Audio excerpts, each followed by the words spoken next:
Hi guys, so if you've just seen the iPad production video where I did a bass session for a friend of mine, what I'm going to do now is show you a way to mix that same bass that I just did a raw DI track from. I've just imported the song and the WAV file for the bass into Reaper, and I'm going to show you a good way to get a good big thick kind of bass tone for free, following on from the free vocals, free drums, and free guitars that I've been doing.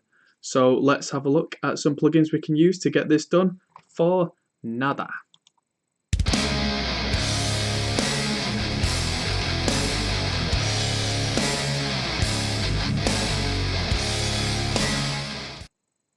Okay, so we're in Reaper now, and I've got my track.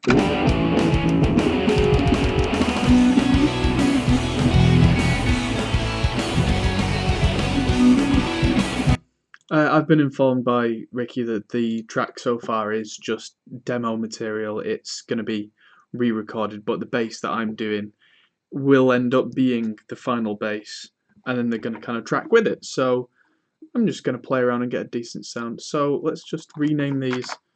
Nope, what are you doing? Behave. Track and bass DI. Because this is the bass DI, and I'm going to end up with several tracks by the time I'm done. I'm just going to put some blank tracks in just so you can see better what I'm doing here. These tracks don't really matter, but they mean that you can see around here on the screen now. In fact, let's just go in and make this more see-through. Okay, so the bass DI as it stands is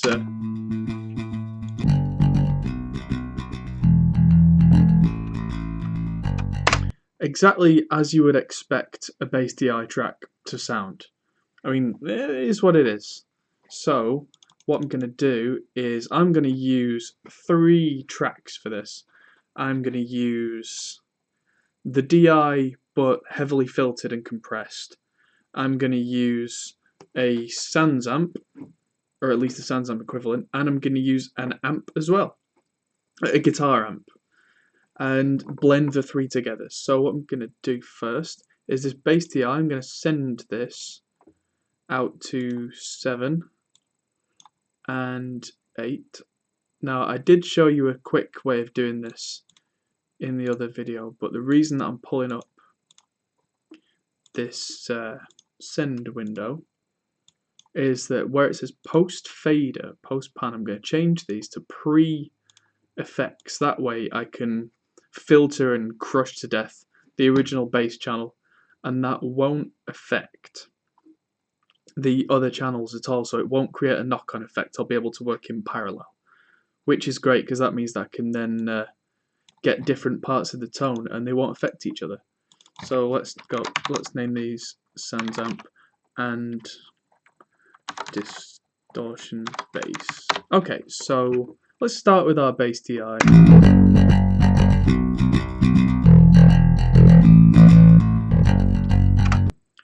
Okay, so the first thing I want to do is crush this to death.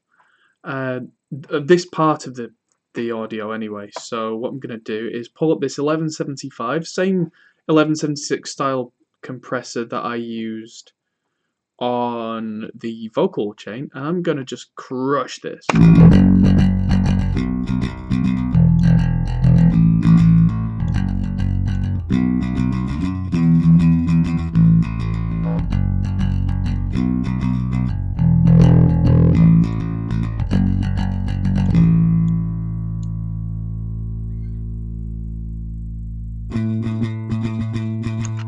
And you hear how everything sounds kind of horribly squished, but relatively, because this is 8:1 ratio of compression as well, this is really taking away a lot of the life in the bass.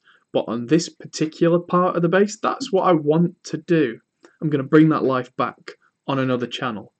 So the next thing that I want to do here is bring in one of Reaper's own EQs, and I'm going to just drag the end one down until it just magically pops into being a shelf.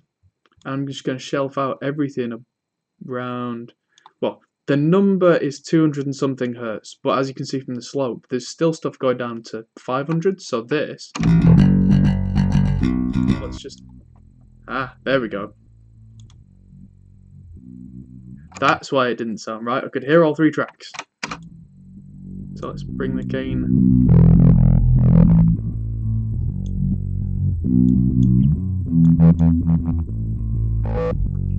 Right, so this 1175 isn't quite the right one. What was it called? Is it 1136? So there was another one, another 1173 style. So if I just absolutely nail this again at 8-1, fast attack, fast release. I can even use a detector high pass to stop it from pumping, which is useful.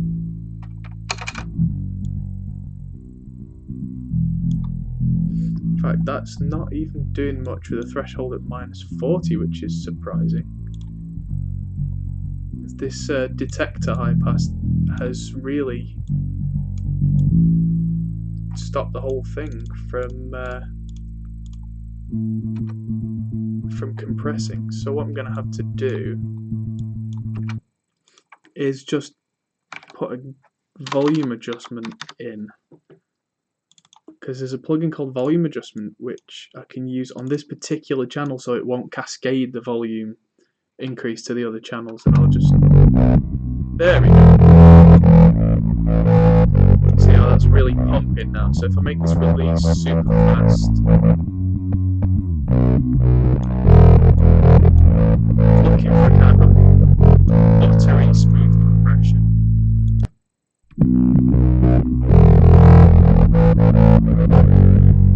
So I've kind of created my own sub-compressor here. Let's just try the EQ and the limiter the other way around.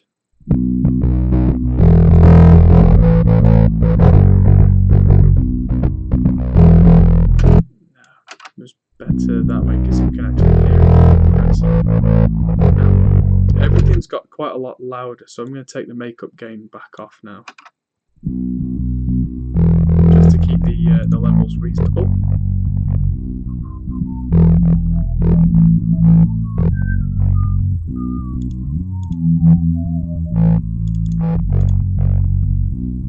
Cool, so that's kind of thumping away and doing its thing.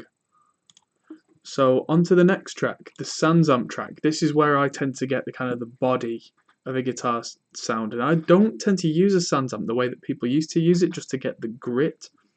I use it to get a big fullness, kind of like an Ampeg SVT Classic kind of sound. So there's one that TSA Audio do, TSC Audio, and I'm going to put the link in the description as per usual. And that looks a lot like a Tech 21 Sansamp. And I'll just turn the quality to high. This does exactly what you would expect of it. So I'm just going to crank the level and the drive.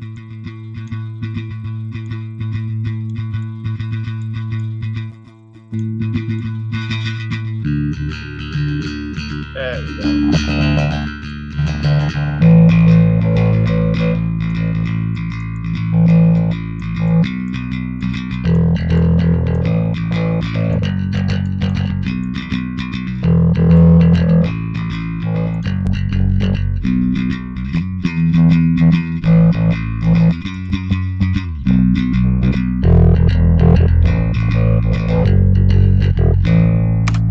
You notice how that kind of big, meaty, kind of springiness has suddenly come out of this bass overdrive. There isn't really a drive pedal, even though it can do a certain amount of grit. It's not like a Dark Glass B7K or anything. It's just giving it a certain something, which, so if I combine these two, you'll notice I click the phase button as well, because something to be careful of when you run tracks in parallel is some effects one notably being the TSE bass overdrive, will flip the phase inside the processing, which on its own on a channel, no one's going to notice, no one's going to care. But when it's the same signal going twice, you don't want to be one out of phase because they'll cancel. And cancelling is bad, kids.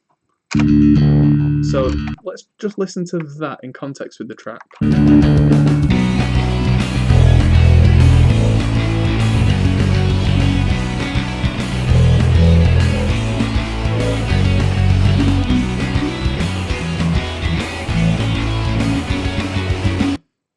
Sounds much better. I mean, yes, it's a little louder, but it's also quite clear and gutsy. And we've not even touched a kind of a traditional EQ yet. So I'm trying to bring us up to the point where EQ is largely just tickling to get a little enhancement rather than a fix for problems. So onto distorted bass. So I like to use Poulen's Hybrid for this. It's just a good all-round Marshall clone. Quite often, depending on the bass sound, I might not even use a cab after it. I might just use a little drive just to get some.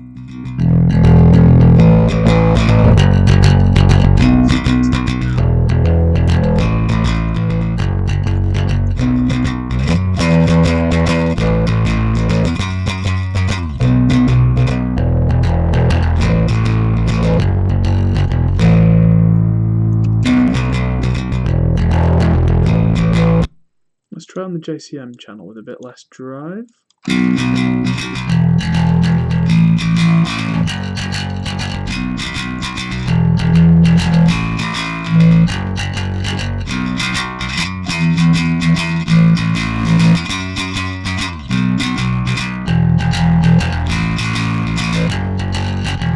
You notice how that's got a very distinct, almost dark glassy kind of tone.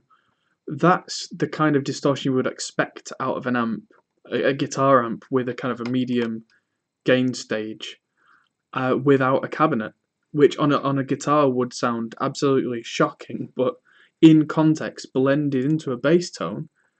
Let's try them all together.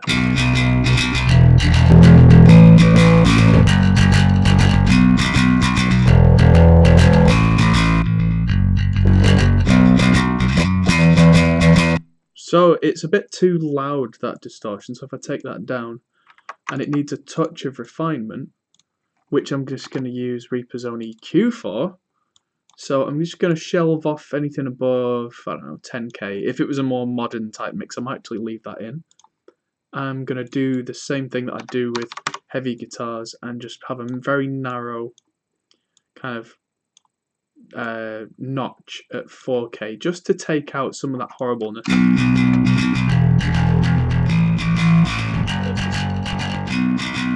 Take some low end out of that one as well, so that the bass from the DI can come in and take over. So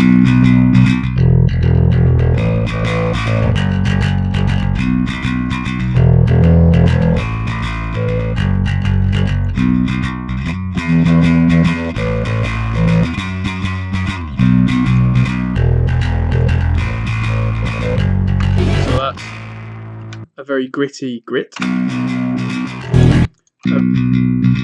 A very punchy middle of the sound,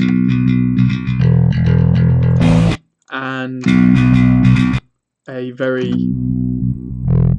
thumpy low end foundation. Now I'm just going to look at this low end and just boost the ultra low and just see if that's caused any issues.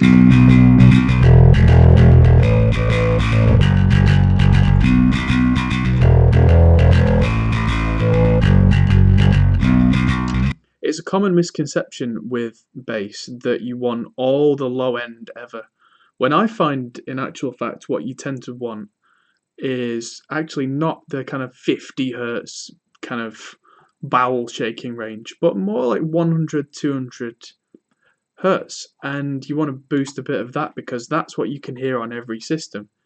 You just have to be careful not to get too much of the next band up, which is the kind of 300, 400 hertz mud. which is where having these three channels separate is great because the Sansamp doesn't have much of that 300 or 400 Hz range in it. The original, I'm boosting below that, but not boosting it at all, and it's actually filtered out.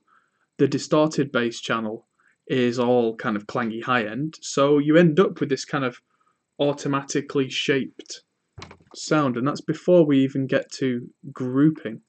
So there's a couple more things I want to do with this.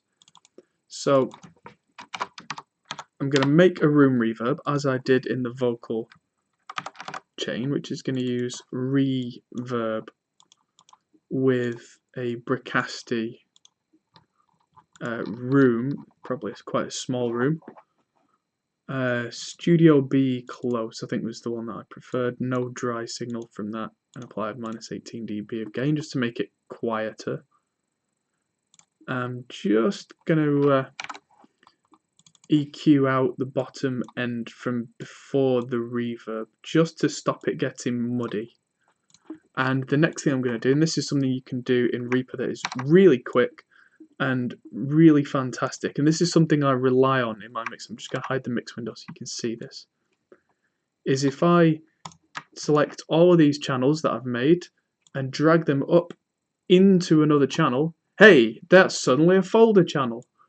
And all those channels, so I can call this bass group. I don't have to do any routing. Suddenly, if I just solo that, all three of those channels are going through this folder. All the audio goes through the folder. The volume acts kind of like a VCA and doesn't touch the volume sliders on the others.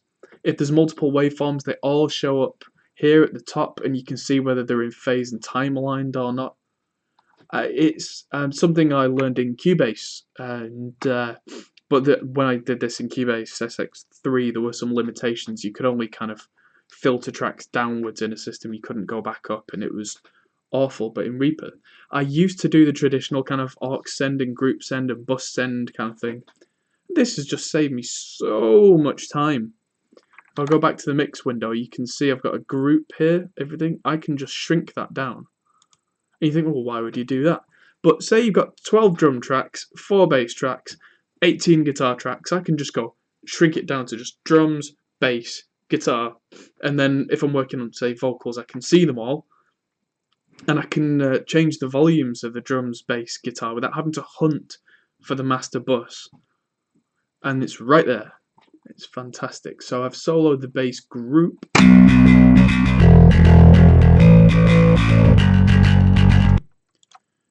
So let's just use one of Reaper's own compressors. Let's see what we've got.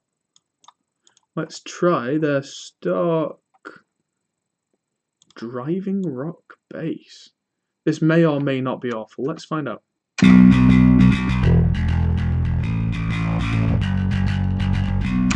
That is indeed awful. I prefer the release to be much, much quicker than that, and the ratio to be far less.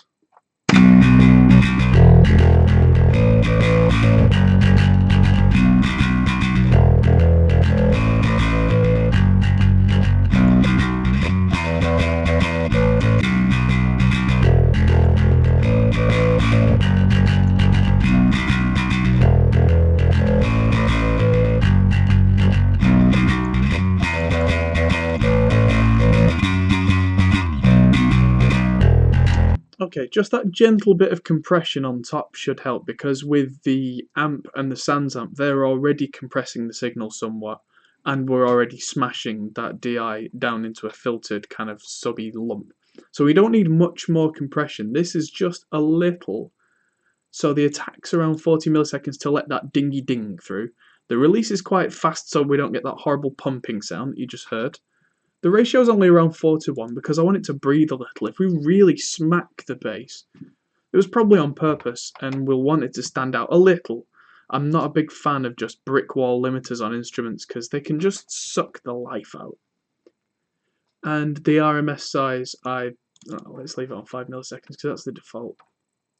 And that.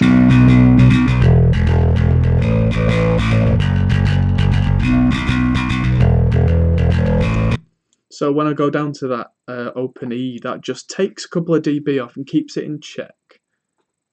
Now let's send this over to the room reverb as well, because I always find that bass needs a little room to breathe, especially the higher end of the bass. If you want it to sit in a mix well, you definitely want just that bit of echo on the bass. And suddenly it just sits in a 3D mix much better and makes everything sound huge. Although if you look again at the reverb that I put in a pre-EQ to stop the low end getting muddy. This is just if I solo the room reverb. Just something to add a bit of space, and I'll usually send the guitars to the same room reverb because it's very short. It's not a reverb as people imagine it. It's not some big cloud of. It's just a bit of something, and that should altogether give me something that fits in a mix. I've not even volume automated this yet, but if I want to, I have a single slider that will do the whole thing.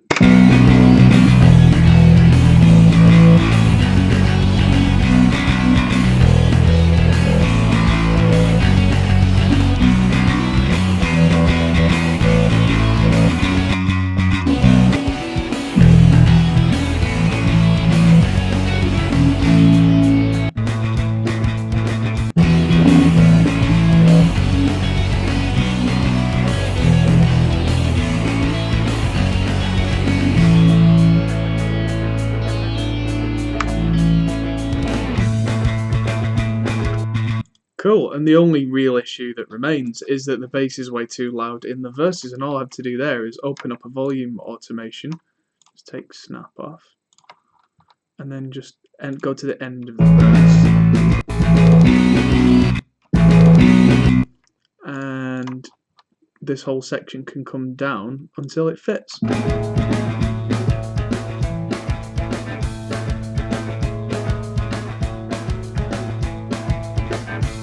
So let's see, go a 1, 2, 3, 4.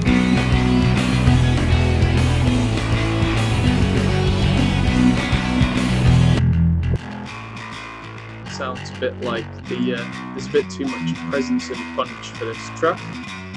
So all I have to do is take middle down.